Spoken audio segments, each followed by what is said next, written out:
Alright, we got some Gloomhaven going on right now. So, we're gonna get started. It is in the early access build. I'm actually gonna start a new adventure on normal, and our guild name is gonna be the Filthy 50. Let's go. Alright. All gold is shared across all mercenaries in the guild. That kind of sucks, but okay. Here we go. Full tutorial, sure. Story mode, sure. Alright, let's go. So I did a little bit of this game earlier, and it's actually really fun. I tried it on kind of hard mode with 4 mercenaries, but what I think I'm gonna do in this session is just work on 1 mercenary. Um, After the tutorial and all of that stuff, obviously, because alright, welcome Guildmaster. I'm the guild trainer and I'm here to guide you through setting up your own mercenary guild. Let's start with you guiding the brute through this first tutorial. Before we get to the action, you'll want to acquaint yourself with how to adjust your view on the battlefield. So let's go over camera controls. WASD, pan, Q, you can also rotate, da da da. Okay. In Gloomhaven, you control a party of mercenaries by equipping with a deck of ability cards. These cards are how your mercenaries will explore dungeons, fight enemies, loot treasure. At the beginning of each round, the first thing you to do is to select 2 cards for each mercenary. This is the tutorial. The brute has just 3 cards at his disposal. You can see highlighted on the left, grab and go, trample, and provoking roar. Provoking roar is grayed out to indicate that it is currently discarded for the sake of the tutorial. So for now, let's select the 2 cards the brute has available. Select trample. See how uh, see how the question mark next to the brute's portrait at the top of the screen has changed into a number. This shows his initiative. The number next to the first card you select determines the character's initiative for the round. The lower the number, the earlier in the round the character will act. Since there are no other characters visible right now, it will immediately be the brute's turn anyhow. Select grab and go. In selection, brute's turn. Alright, now it is the brute's turn. Time to choose some actions. Each half of a card represents an action comprised of 1 or more abilities. You get to use 2 actions per turn. You can pick any of the 4 cards halves on the left to use as your first action, but note that you must then use the opposite side of the other card for your second. For example, you can choose either the top half of trample and the bottom half of grab and go, or the bottom half of trample and the top half of grab and go. There's nothing for the brute to do in this room, so you'll want to proceed through the door to see what lies beyond with the move ability. Grab and Go's bottom half lets the brute move 4 hexes, which is enough to get through the door. Let's use that. So use the bottom half, and then we'll move to the door. Uh, Open the door. This room contains your first enemy, a bandit guard. Like player characters, monsters also select actions for their turn. Let's find out what this bandit is planning to do this round by hovering over his portrait. Hover over the bandit's portrait. Alright, so he has 5 health, 2 movement, 2 attack. And then his current turn, he's going to move 1 and attack 3. Okay. So, skip movement. Okay, I did. Hover, hover, hover. Hover over the... Oh, this one. Whilst hovered, you can see the bandit's intentions this round. He plans to move and attack, whereas player characters get 2 actions per turn. Monsters only get 1, albeit often with multiple attacks within. Cool. Notice how this bandit has a lower initiative than the brute and would have acted before the brute this round had he been visible. As it is currently, the Brute's turn, however, you'll get to finish his turn before the Bandit can attack. Let's get the Brute close enough to use the attack on Trample's top half as the second action for this turn. So we'll finish his fourth move. Alright. Now that you finish using grab and go for the turn, it is discarded and no longer usable until you return it to hand via resting. More on that later. Now time to attack. Select the top half, select the target, either click the okay. Whenever attack Whenever you attack, an attack modifier is drawn from your character's modifier deck, and that is the value applied to your attack. In this case, you can see above the bandit guard that a 0 plus modifier was drawn, so your attack still just deals base value of 3 damage. For this tutorial, we will only have 0 plus modifiers in effect to keep things simple. We'll explore the other attack modifiers later. Alright, click to end the turn. Now it is the bandit's turn. As we saw on this card earlier, he intends to move and perform a melee attack for 3. However, he is already within melee range of the brute. He will simply forego moving and get straight to the attack. Ouch. While monsters take damage directly to their hit points, whenever a player character is damaged, we are presented with 3 options. Receive damage, discard, burn 2 cards. Firstly, you can simply take the damage to your character's hit point total. However, if this is reduced to 0, this character is exhausted, which means they can no longer act in the scenario. If all of your mercenaries are exhausted, you will lose the scenario. Secondly, you can choose to burn 2 discarded ability cards instead of receiving the damage. If you burn a card, it can no longer be recovered by resting. However, if you were to burn 2 of the brute's cards here, he would not have enough cards left for the following turn and thus would be exhausted. Finally, you can choose to burn 1 available card. This option is grayed out as all of the brute's cards are currently discarded. It is usually wise to take damage over burning cards if possible, lest you run out of cards to finish the scenario with.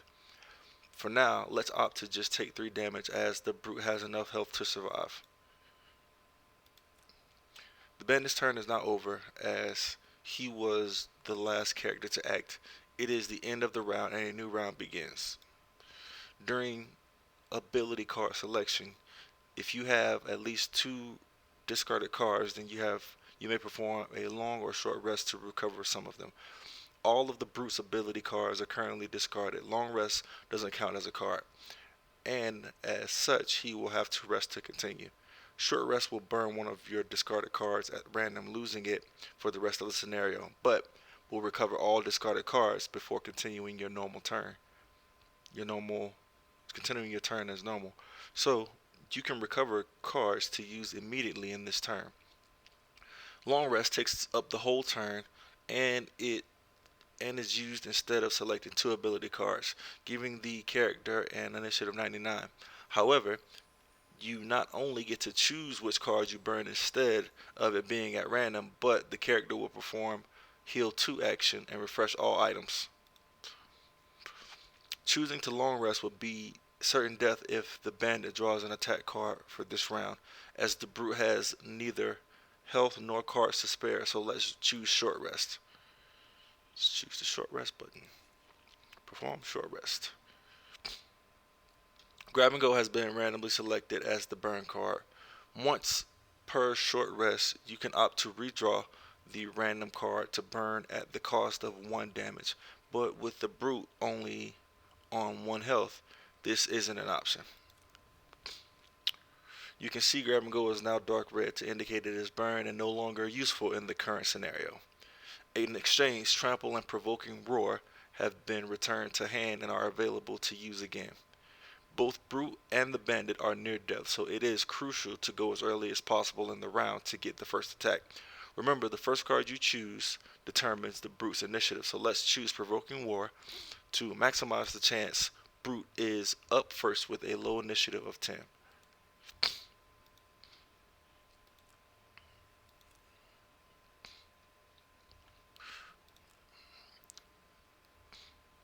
Now that we are in the same room as the bandit, we can see that the enemies draw their ability cards each round after the players.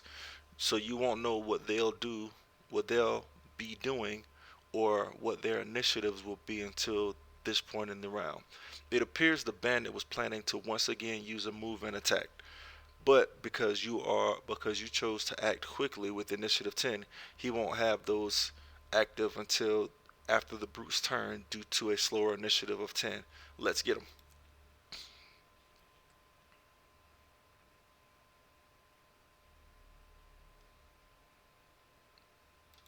Select the top half of trample. Click him. Boom. Got him. Do you see that the gold on the floor that uh, do you see that gold on the floor that the bandit left behind? To pick it up, you need to use a loot ability. One important rule of Gloomhaven is to bear in mind this is that you don't automatically loot treasure.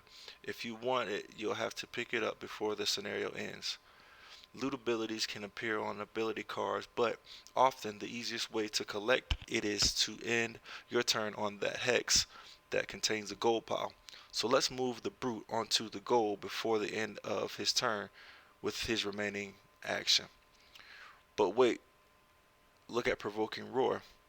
It doesn't have a move ability on the bottom half's action. So how can the brute reach the goal? This is where default actions come in handy.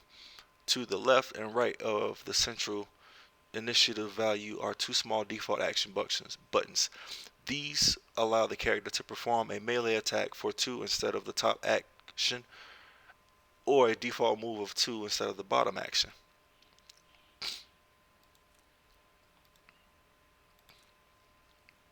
Since you only need to move one hex for the brute to reach the goal, we can skip the remaining movement by using the skip button below. Great work. Not only did you vanquish the lone bandit guard, you've even managed to pick up a few pieces of gold. With the basics covered, it's now time to introduce you to some slightly more dangerous scenarios.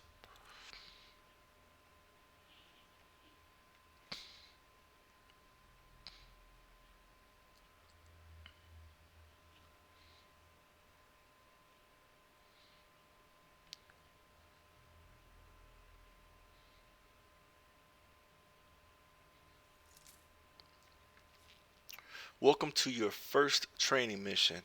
You've learned the basics, but now you must help the gravely wounded brute deal with a bandit archer elite, a stronger enemy with greater stats than normal.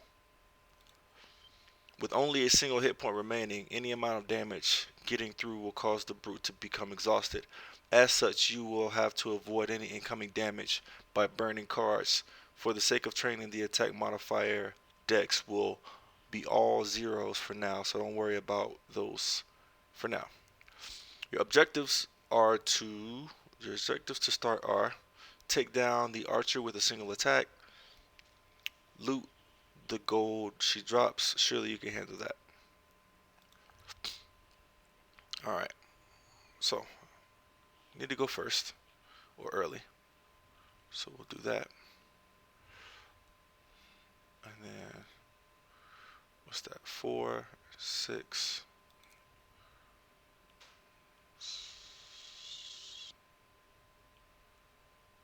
or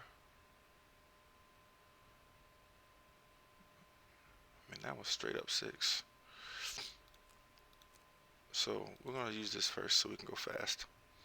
We're gonna use this second.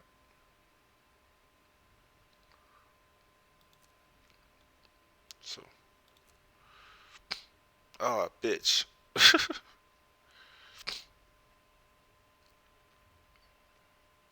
So move 1, attack 2, range 3, creates a 3 damage track and adjacent head closer to the enemy.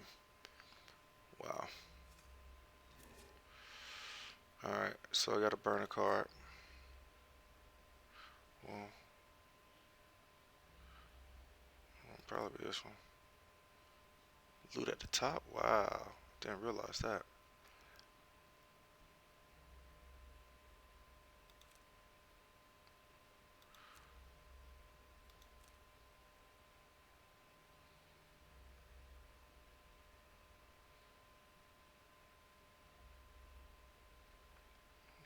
How much loot is it? We'll just have to burn this one. That's fine.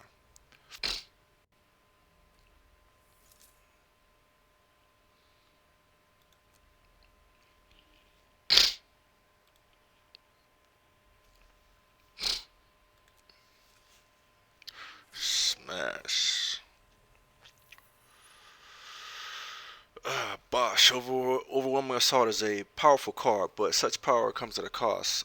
Actions like Overwhelming Assault's top half with the flaming card icon in the corner cause the card to be burned after use.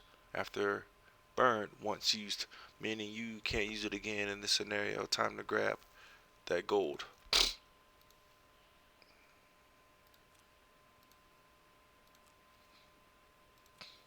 Alright, and Bruce turn. Good job. With no enemies left, your objectives complete. The scenario normally would have ended already, leaving that chest behind. However, for the sake of training, I'm going to set you another objective. Loot that chest. Before you rush ahead into that trap, you might want to a bit before heal up a bit first. I suggest taking a long rest, which will let you heal 2 and recover enough discarded cards, allowing you to withstand 2 damage from the trap.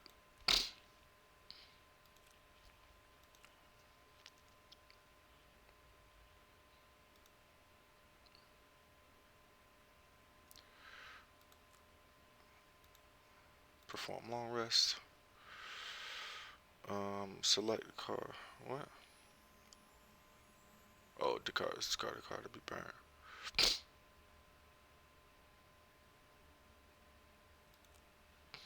Sure. And Bruce turn. Move to the trap. 1, 2.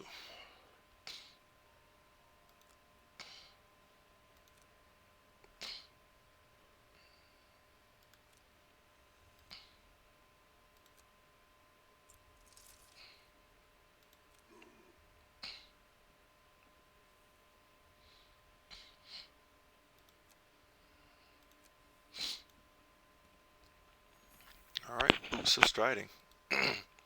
Super cool. Victory. Oh, the boots of striding will come in handy next time you need a little extra mobility. Right, on to the next part of your training. Exit dungeon. Try to take damage to your hit points over burning cards. It's easier to regain health than recover burned cards.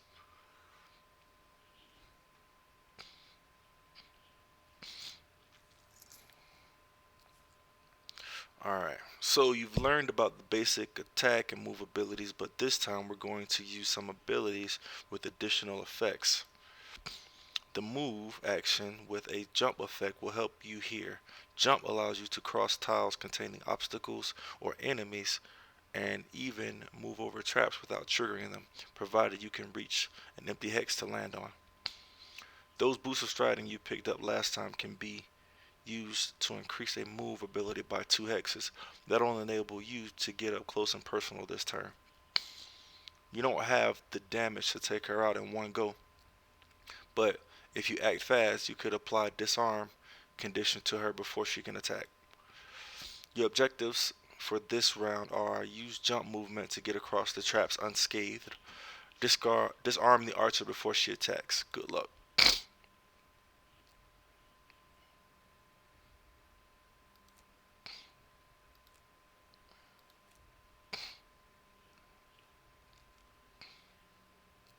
Alright, so move 3, jump, gets wind.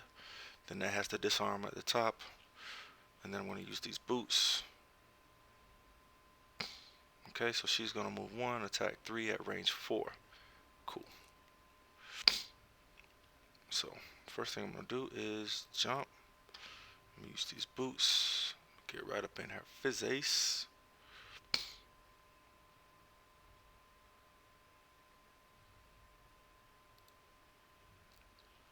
So 1, 2, 3, 4. I guess that's alright. Yeah.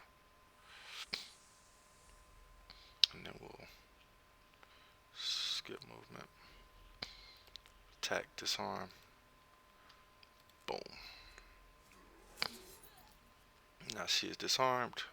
Disarmed character cannot perform any attack abilities. Cool. In Brute's turn. Air elemental created. You did it. Not only did you get a decent hit in provoking roar, but thanks to disarm condition you applied, the archer couldn't attack for the turn. She's low on health now. You should be able to finish her off.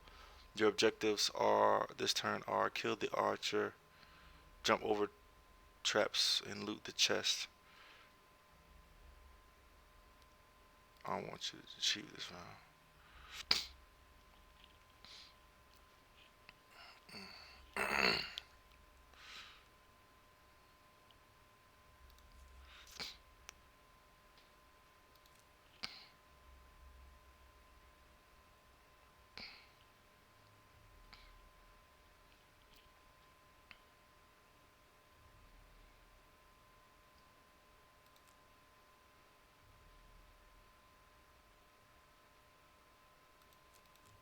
Oh, fuck me.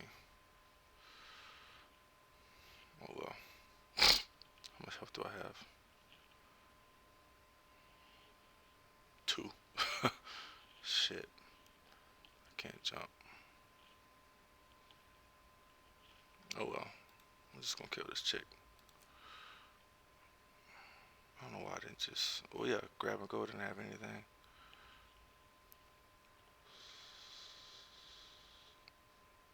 Oh, you know what I can do? No. I was gonna try to push her into the trap and then get the loot, but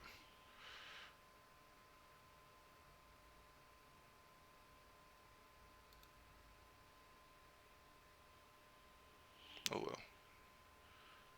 Just gonna.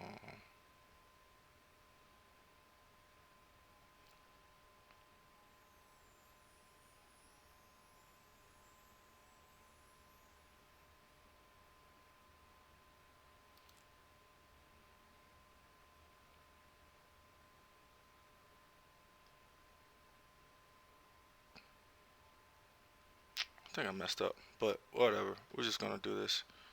Let's see what happens.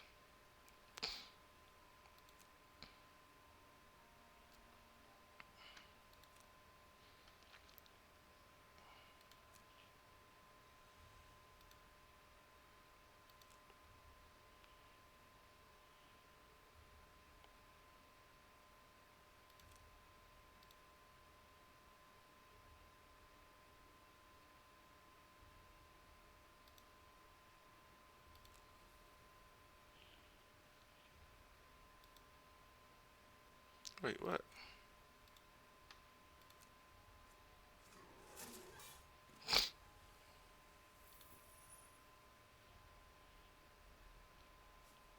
I thought I told you to loot that chest. I know I messed up. You can achieve both objectives. You can achieve both objectives round if you choose your actions wisely. I know. Alright, so we'll do them over. Well, they burned the card that I wanted to use, so I couldn't jump over it again after the short rest. So, like, what do you expect me to do? Okay, so I gotta start all the way over. Alright, fine. I got you. Jump, blah, blah, blah. Yeah. Okay. Alright, so we're gonna leap. And then we're going to provoke and roar. That'll go first. And selection. Alright. Now we're going to jump and use the boots to get up here in her face. And then we're going to skip movement. We're going to disarm her. Cool. No sweat. Alright. And Brute's turn. Now they want me to do all this other stuff. Yeah. Yeah. So remember, short rests allow you to recover. All right. I'm not gonna help you this round. So if I go here, loop 1 is there. So that's not gonna work. Do a short rest. See, they just gave me this one again. But I guess I don't have to worry about it because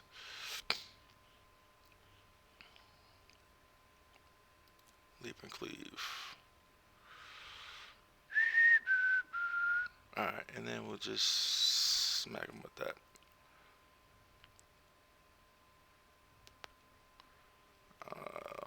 Yeah, I guess.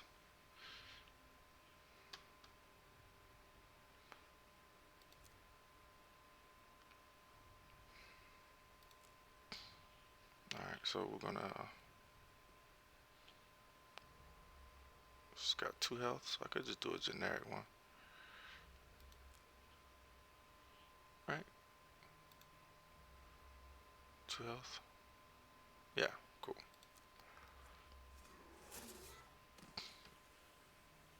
And then we'll jump over here.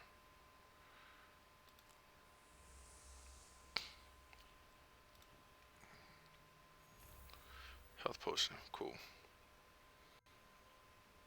Alright, victory. Victory is mine. Arrest, stab, and jump right into a chest. Nicely done. That potion will surely be of use in the missions to come. Exit dungeon. Not all scenarios require all enemies to be killed to be completed. Be sure to check your objectives. Will do. Let's see what's next. Alright. Oh, they ganging up on me. To be successful, Guildmaster, you need to pay close attention to the enemy actions and try to plan your movements around them. Just one simple objective for you this time. Don't get attacked. Don't get attacked. You'll have to start over if an enemy manages to land a hit. You'll need to escape this room by opening the door in front of the brute. But remember, enemies in the next room will also get to act this round. My advice, act quickly, look looking carefully at what actions the enemies are going to make. I've set it up so you should be able to find a safe place to stand out of reach of all enemies. Let's see if you can survive. Okay, so this guy's a ranged guy. Um, don't get attacked for 2 rounds. Alright, so he's gonna probably be messing with me. So I should go to him at some point. Range 4. I can't really kill anybody, so you can disarm that guy. Like we did last time. You can move to 1, 2, disarm. I'll be able to get my card back.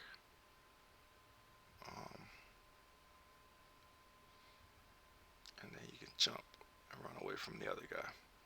Okay, so here we'll do disarm, and then we'll do this. Alright, so Bandit Archer is move 1, range 3. 1, 2, 3. So anywhere over here,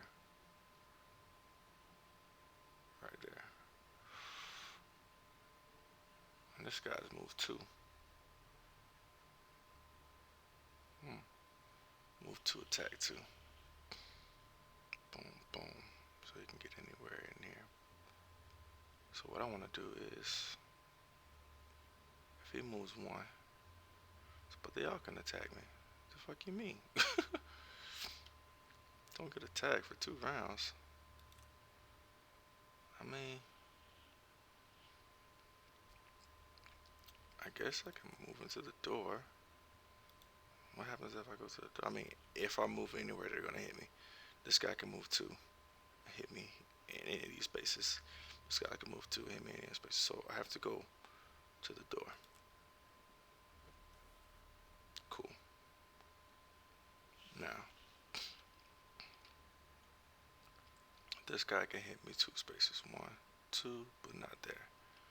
So nobody can hit me now. So I'm just gonna do that. Skip attack. Archer can't hit me. They can't hit me. They can't hit me. Nobody can hit me. Cool. Excellent. You eluded the enemy in both rooms. Opening the door will always add more enemies to the deal. So make sure you're prepared for that when opening the door in the future. Just one more round of bandits dodging to complete the mission. You'll find the trigger to locate a safe place this time. Perhaps you could try preventing an attack to survive.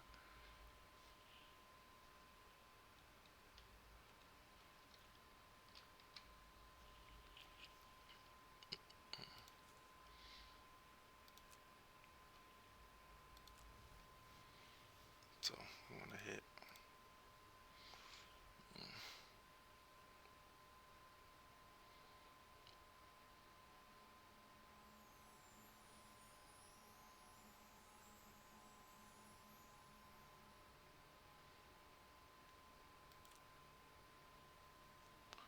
Provoking roar. Get that attack off. This is move 3. Push.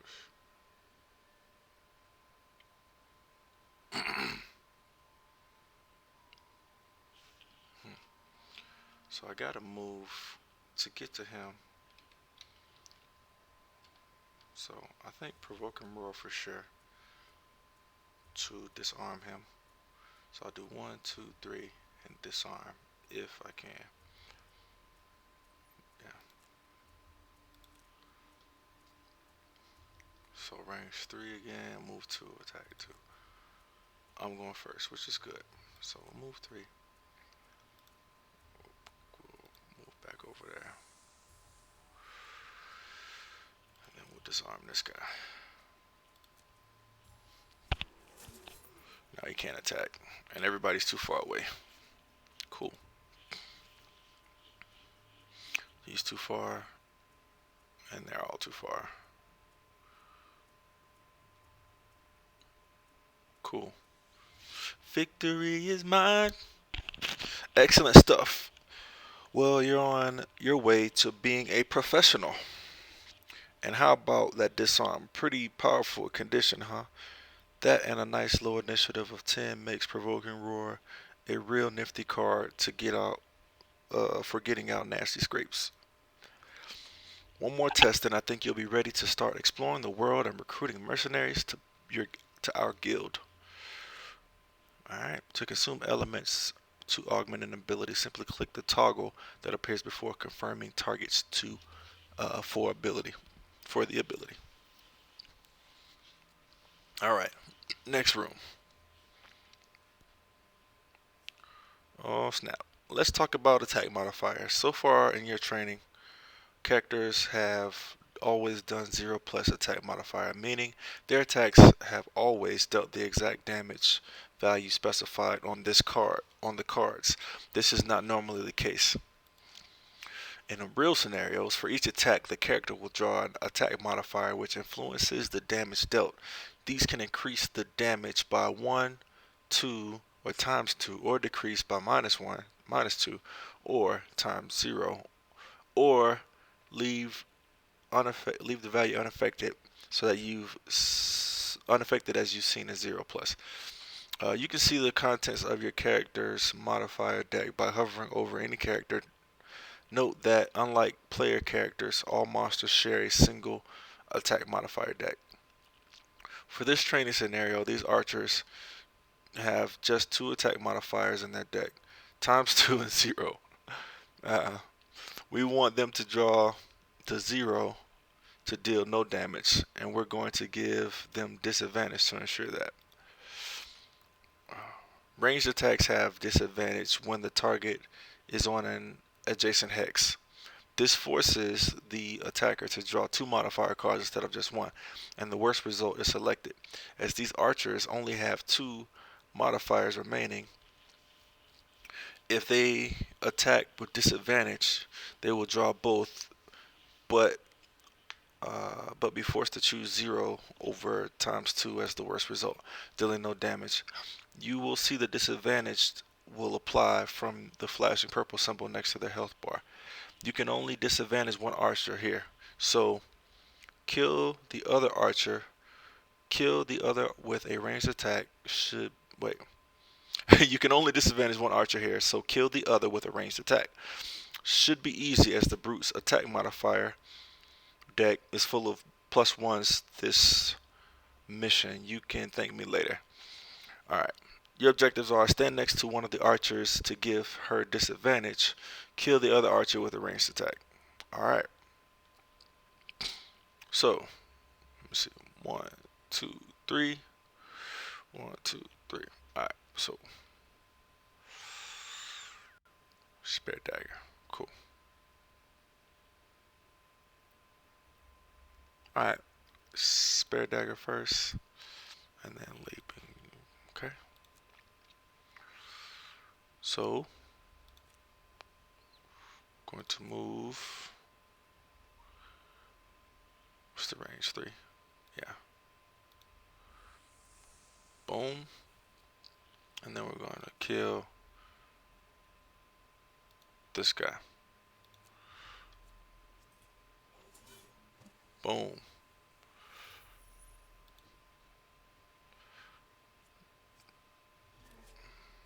Disadvantaged. Cool. See how she drew both 0 and ×2? Disadvantage first forced her to draw 2 attack modifiers and use the worst one. You also saw how your attack with spare dagger drew a +1, thus dealing 4 damage total to take down the other archer. Your final objectives are kill the remaining archer, loot the chest.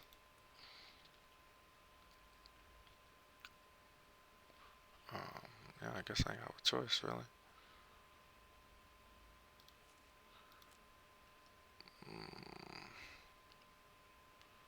Fine.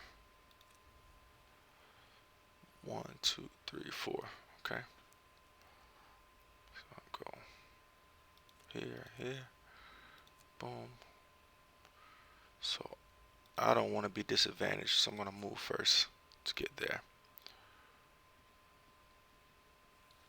And then I'm going to hit shorty low.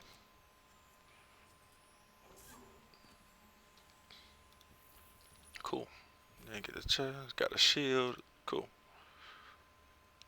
Alright, victory is mine. Nice. A heater shield should help you soak up some damage. You finish your basic training missions. Time to introduce you to the other mercs and get you exploring. Woot. Wooty woot. Enemies can't move through or target players with invisible condition. Good to know. Good to know. Alright, let's see what we got next, ladies and gentlemen, boys and girls, children of all ages. So far I'm liking the game though. I know it's just a tutorial, and like I said earlier, I have played this before, so I kind of know what's going on just in the beginning. Alright, great work getting through the basic training missions. Allow me to introduce you to the 3rd member of the guild. He ain't much of a fighter though. Hey, not all of us particularly care to be experts at stabbing people. Or, please excuse me, Greetings, Guildmaster. I'm the humble merchant of your fledgling guild. I deal with the important aspects of running a guild, in other words, money, which, might I add, is sorely lacking at the moment. What you can see right now is the world map. You've probably noticed it's a bit barren at the moment, and well, I've got some good news and some bad news for you. The bad news is that the realm has been overrun with all manner of unpleasant monsters. Rogue bandits, wandering undead, dark cultists, you name it. The good news is that you're going to help us restore the routes back to the other settlements out there hidden in the fog. Before you can do anything about that, however, you'll need to get some mercenaries on the guild roster. Let's start with actually recruiting the poor old brute who's got himself in a spot of bother again. Alright, I am Brute. Recruit a brute to the guild. Yet again, the brute finds himself in a precarious situation. Guide him out safely, and he'll surely join the guild. Alright, let's get him. I am Brute. The trainer tells you to head to the Demon's Gate graveyard. There you will find a mausoleum with a smashed in front door. Walking down the steps in the gloom below, you follow a trail of broken bones until you hear the sounds of battle. Entering a chamber, the badly wounded brute is facing off against a number of undead. You can press Alt to display all of the current character's cards at once on screen.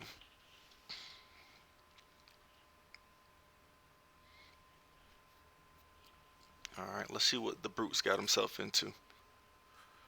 Alright. Oh yeah, he's got 6 elite, 3 elite. Let's begin looking more closely at what each individual character can do. In this scenario, Brute has 2 level 1 living bone elites to deal with, which means their stats will be greater than their level 0 counterparts. Monster stats are combined with a base ability card drawn from the monster's class's turn, resulting in the cards you see when you see the monster's cards for the round are revealed. So expect them to move a bit further and attack a bit harder, especially as they are elites. Note note how they both have an innate shield 1 effect indicated by the shield icon. Each point of shield prevents 1 damage from incoming attacks. However, an amount of shield can be ignored if the target with an attack can be ignored if targeted with an attack with Pierce. I have it on good authority that these living bones are going to attack more than once each turn.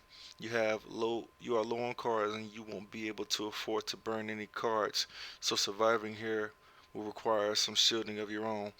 By the way, while these enemy shields are in an innate persistent effect, normally active bonuses granting abilities such as shield are accompanied by a round or persistent duration icon.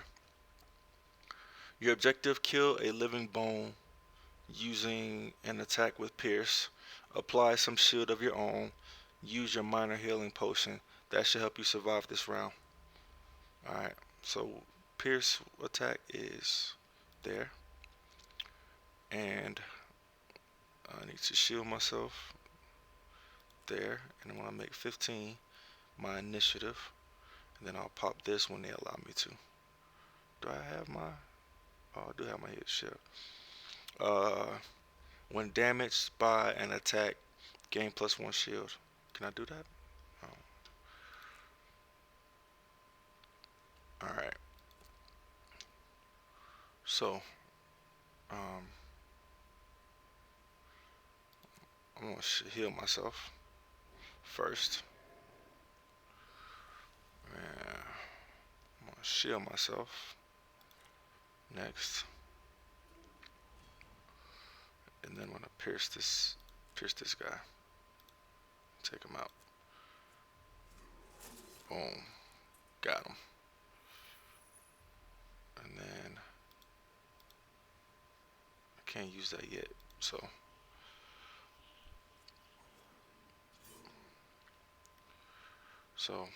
we'll use the heater shield.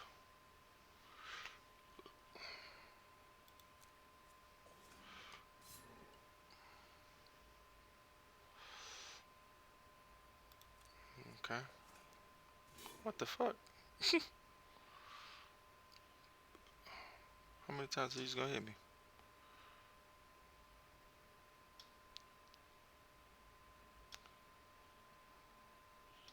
Okay. Yikes, that was quite the onslaught. Nonetheless, your shield prevented enough damage to keep the brute alive. Phew. Final objective, kill the remaining living bone. Good luck, he's a tanky one. A tip for you, perhaps you could use the old push and trap combo.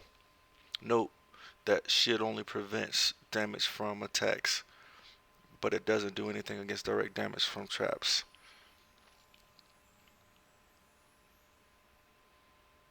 Do a short rest. I guess they don't think I need that, so I'll burn it. Uh, that's the push. 3 damage. Sweet.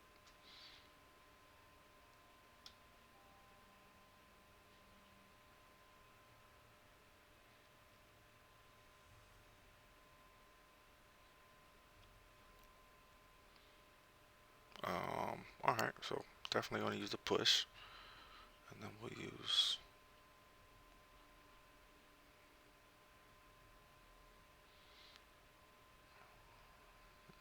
I guess it don't really matter. Oh yeah, it does matter. So use the bottom one first and then I'll push them. Wait. No.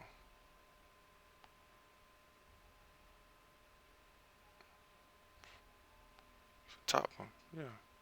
Yeah, we'll just do okay, cool. Three targets. That's what happened last time. 2 damage, 3 targets. Alright, so first thing I'm gonna do is I'm gonna drop him with that.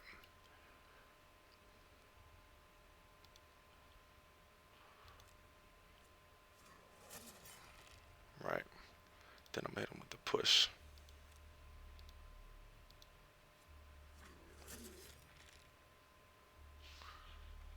Then I'm gonna push him into that.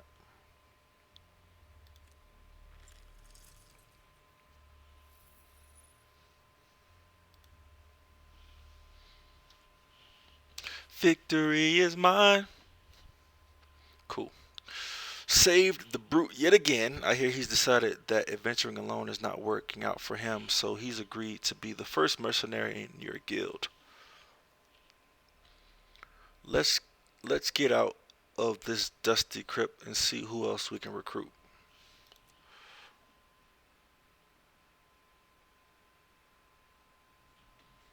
Consider whether you want to act early or late in a round. Letting the enemy move towards you first can be advantageous. Alright. Claim rewards. Okay, so I guess that's me claiming the brute. The brute can sure soak damage well, but he's not the most mobile. Having ample funds is going to be of utmost importance in getting this guild off the ground.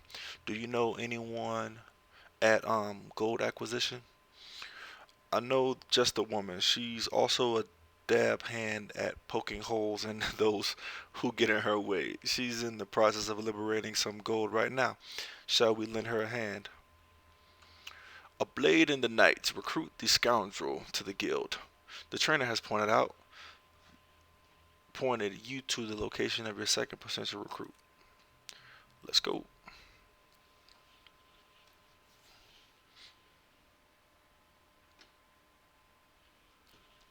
The trainer points you in the direction of a ruined crypt on the outskirts of town. Dead bandits litter the area, many with knives still embedded in their corpses.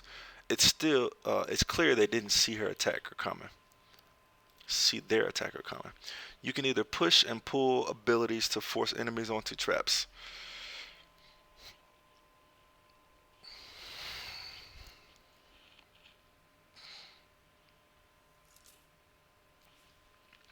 Meet the scoundrel. She is incredibly nimble and mobile, not to mention able to combo off huge amounts of melee damage when things line up just right. Let's help her out of this sticky situation. Firstly, you need to kill 3 archers this round before they attack. You certainly need something that can hit more than one target at a time. Well, that's going to be throwing knives. So that's that.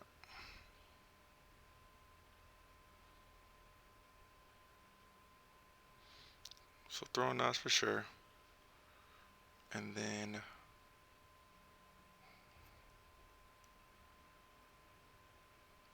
oh, I can pull that person into a trap. Cool. So throwing knives, pull.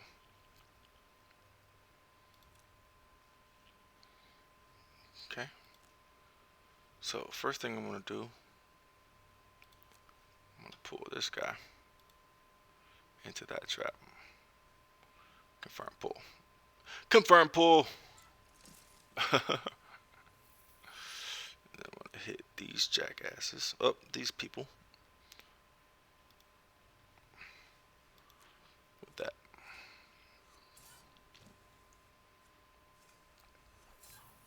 Boom.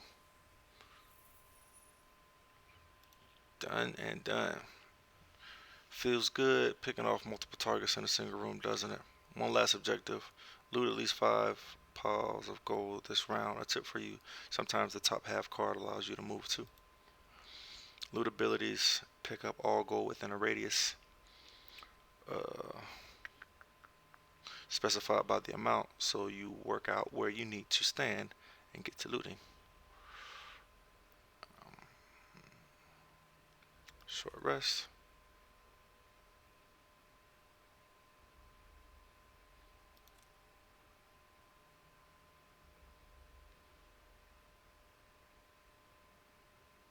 Wait, what?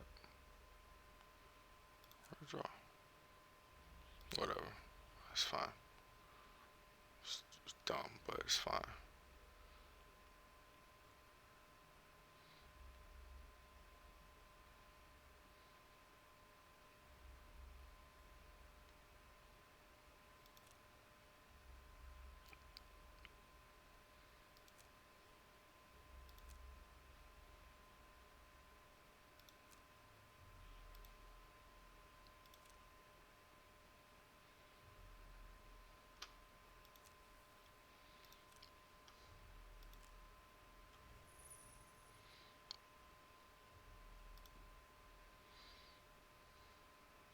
Victory is mine.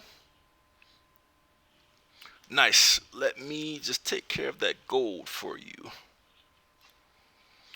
For your assistance in this scenario, the scoundrel has agreed to join the guild. That means we've got enough mercenaries for now for a proper mission.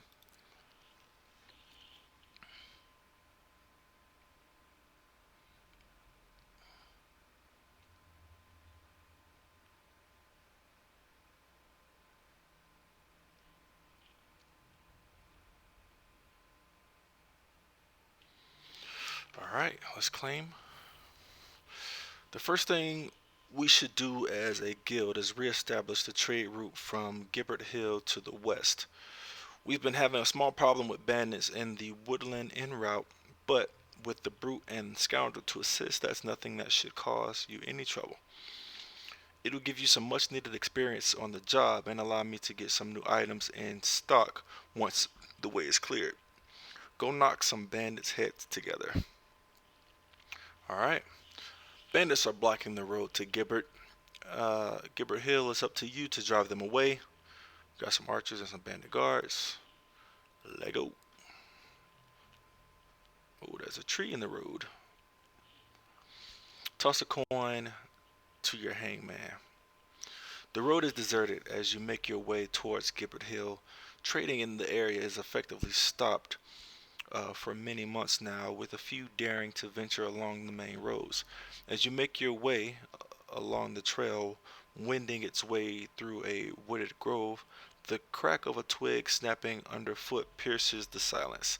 You hear rustling and undergrowth getting louder as its source makes its way towards you.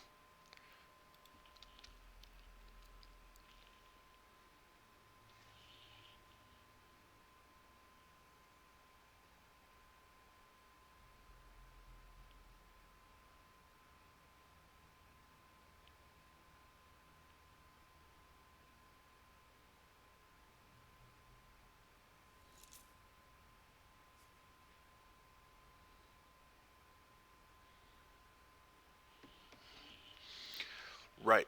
This is your first proper fight. Looks like two clearings with a couple of bandits each. Okay. Remember what I've taught you, and don't enter the second clearing until you're ready. You can change your character's starting positions this time by clicking the white hexes to choose a formation that suits you before starting. By the way, if you're struggling to make out objects, the character yeah. By the way, if you're struggling to make out objects and enemies in the undergrowth, you can press the tab button to highlight them. You can also see the turn order of monsters of the same class this way. They will all get the same initiative from the cards shown for their class, but the actual order per monster on that class's turn is determined by their ID numbers. Lower numbers act first. Okay. Um,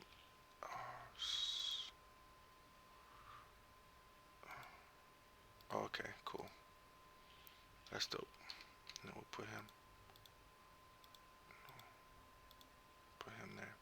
Cool. All right. So that's the starting position. We're gonna start with her because she can hit that guy pretty fast. Oh, he can do a push too. So let's get him in there for the push.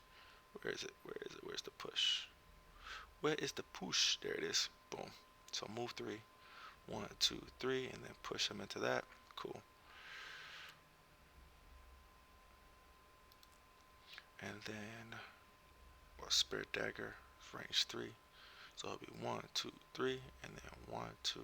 Okay, you can't hit anybody else. So since you can't hit anybody else, um, he will do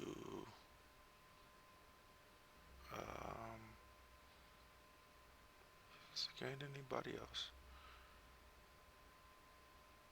Well, I want to keep the fast cards, but I also want him to go fast.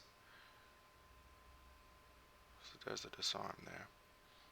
Shield bash is 4. Okay, well, I know that's what I want to do with him. With her, what can we do? So she has ranged attacks. So there, and this is only 4 damage. So 3 will hit him there. Okay, so all right, boom. So it's 4 damage. So the trap is 2 damage. So I just need to hit him with another 2. So he can move, push. Oh. Wait a second. So that's only 2 damage. But the push is gonna put him out. So okay, that's fine. I'll set her out for the next one. Alright. So she's gonna do throwing knives. And then she's gonna move up 3.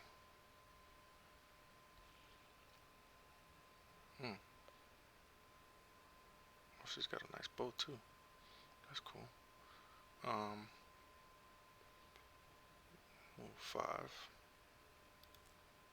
Let's see. 1, 2, 3, 4, 5. And there's a 2 space. Yeah, that's cool. And she'll go first. Yeah. And then he'll pop him in. And then maybe he can hit him with something ranged. No ranged. That one was ranged, but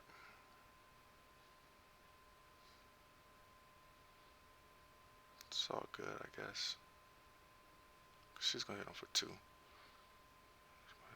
And I'll save that one for later. So we'll just go with this. Alright.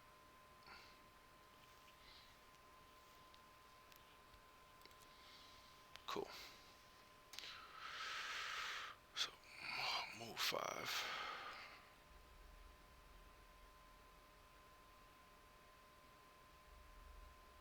No, I should have went faster.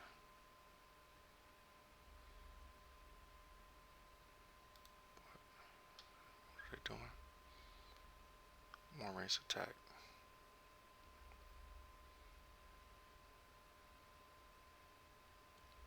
So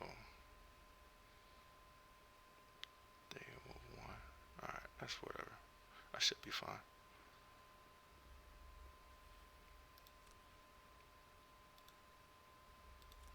Hit him. Oh damn, I'm supposed to hit both of them. Oh, I fucked that up.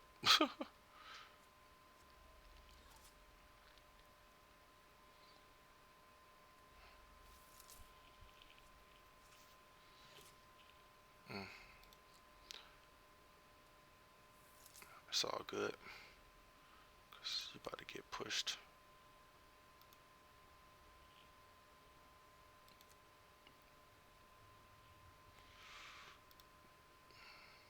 Push him into that.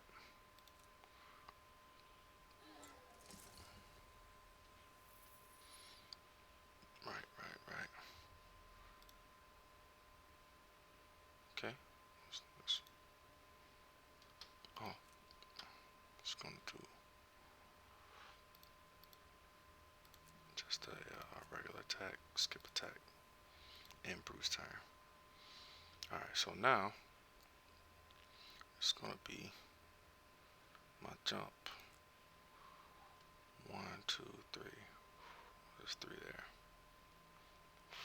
And I can kill him with that. Is there another door, or is that it? Looks like that's gonna be. Oh, well, maybe there's another door. There's another door. So 4 damage. Huh.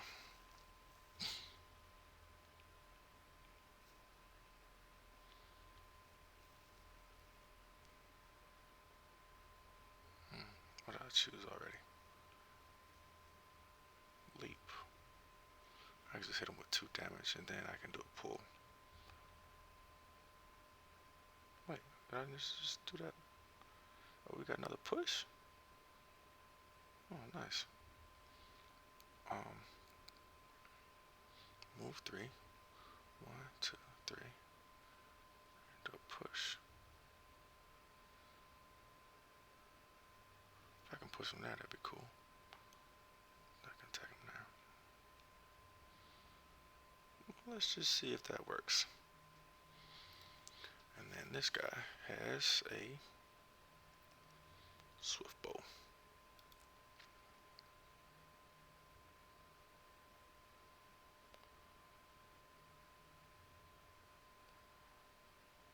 What's that?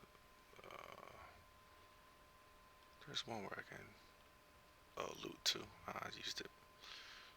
Didn't use it right, but I used it. So yeah, swift bow hit him for 3. Yeah. I guess I'll do a loot. 1.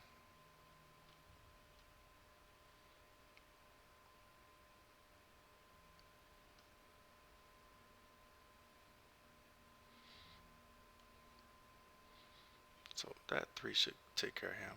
And then I'm gonna save that for later. Oh, here's a pull.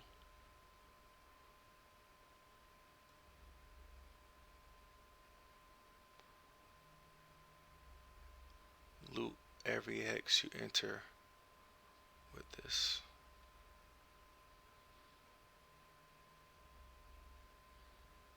If he had boots, that'd be cool.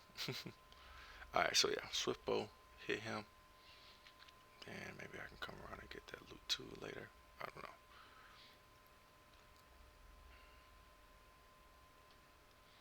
We'll just move.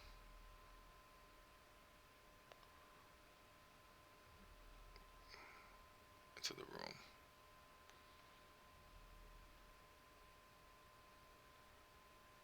Yeah, we'll just move into the room. That's fine. So that's gonna be 3 damage.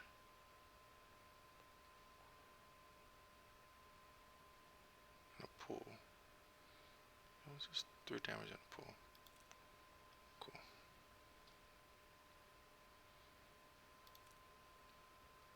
Oh, it goes faster than us.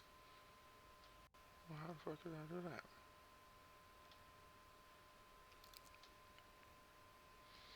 Supposed to switch it, huh? That's fine. 3 damage.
Now I can just do a normal move right there. And then I will loot one. Take all of that. Cool. Bruce turn. Boom. Victory. Victory is mine. Victory is mine. Alright. See what's next here.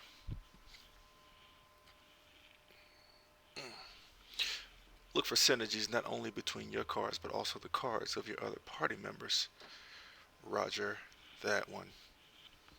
Claim rewards. Unlock Gibbet Hill. Boom. Ah, the joyous sound of gold coins in the pockets. But what to invest it in? Perhaps I should get some minor mana potions back in stock. It's about time you learned about the fundamentals of magic. I know a spell weaver who should be able to show you a thing or two. And last I heard from her, she was researching a stone circle in a forest near Gibbet Hill. With all these monsters about, we have to check if she's okay. Alright, let's get this spell weaver. The spell weaver has run into trouble out in the forest. Help her out and she'll surely join the guild. Alright, let's go get her. Let's go get her. Let's go get her. Let's go get her. Asking around in Gibbet Hill, you are directed down a forest path towards some long forbidden ruins. As you reach a clearing, you hear a commotion ahead. It seems some bandits have cornered an orchard woman. Is this who you have been told to find? Let's see.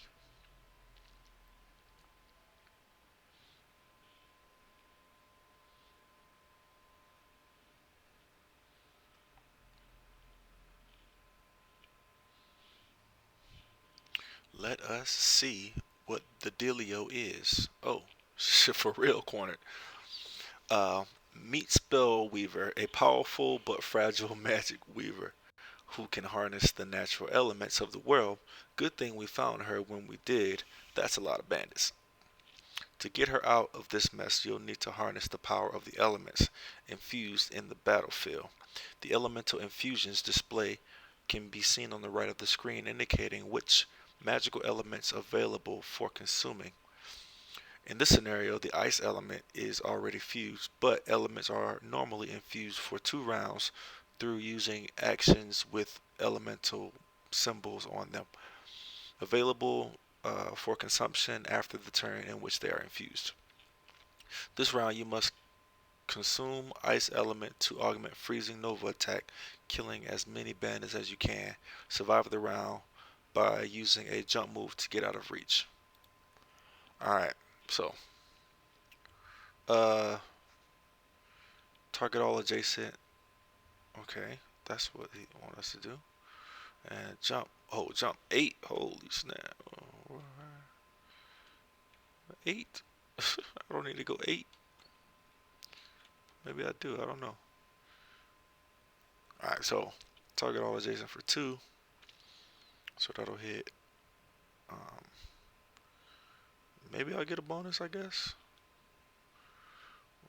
Oh, consume that. Okay, cool. That'll do it. And then I'll use the 8 to get up out of there. Alright, let's see what happens. Oh boy, attack 2. Yeesh. Alright, so we're gonna consume ice. So that'll kill a lot of these guys.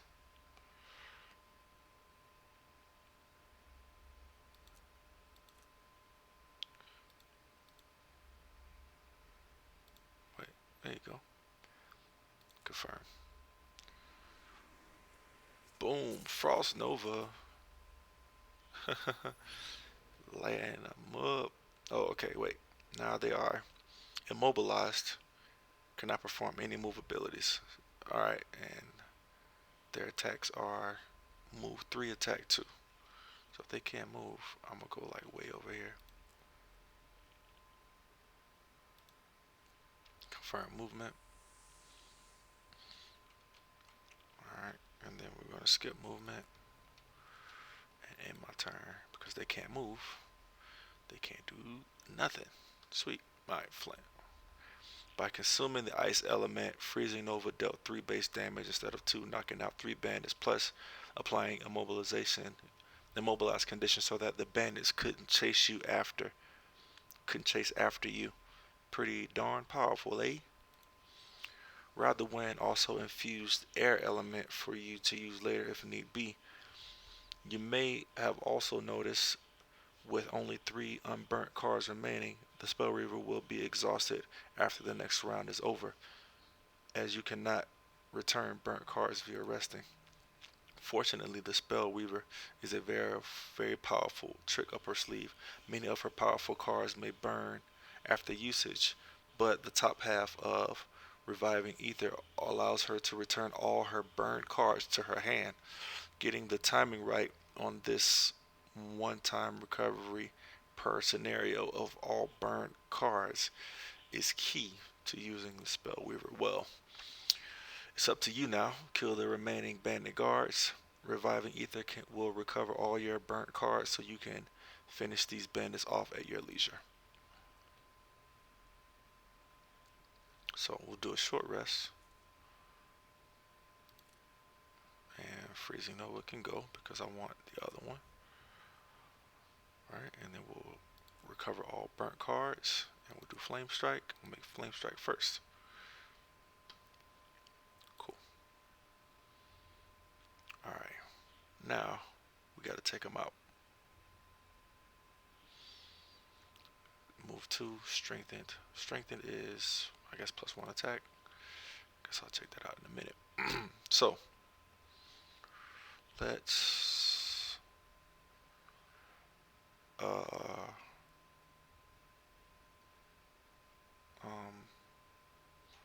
well, let's return all burnt cards for sure.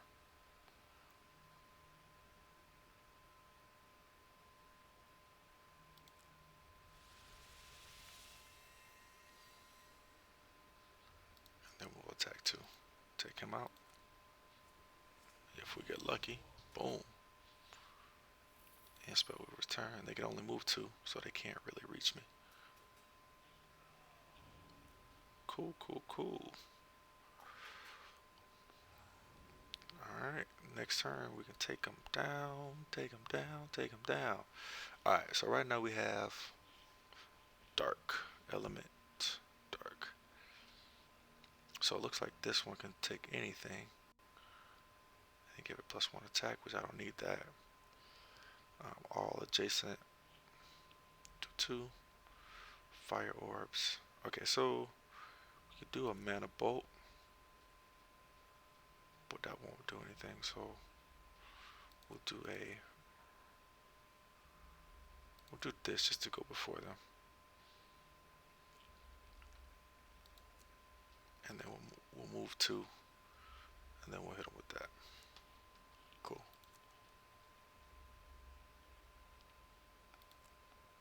Strengthened is advantage. Okay, so move 2. Oh, we can't go there. Well, that sucks. That's an obstacle. Didn't realize that was an obstacle, guys. My bizzad. I can't really get to everybody else, so I guess I have to go here. She only got 2 health left, though. Undo waypoint. Damn, son. Alright, so let's undo that. I'm just gonna have to heal myself.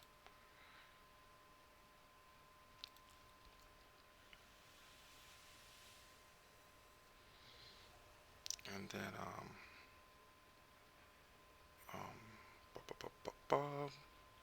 dang, that sucks. Okay, well, just gonna have to skip attack. They're gonna have to come to me. Let's see what happens. If they can't go there, I can't go there, so he can't attack me.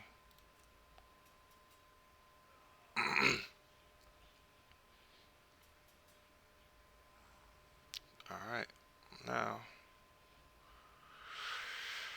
Oh, that would have been nice to have. Alright, we'll do. Oh yeah, I'm super slow now though. Ugh. Okay, so let's do a short rest. That's cool. All right, now we're going to. Where's the one that does 2 attacks? Definitely want that. Oh, they both.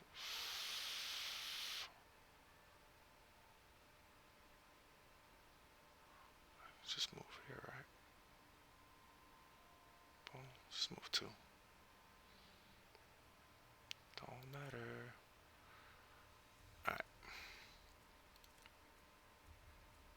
Oh no, they go faster than me. Wait, I thought I. Ah, fuck me. That's not what I wanted to do.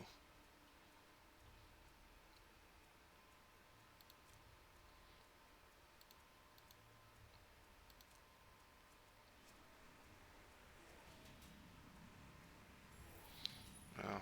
Oh well. Move 2. Just take that money.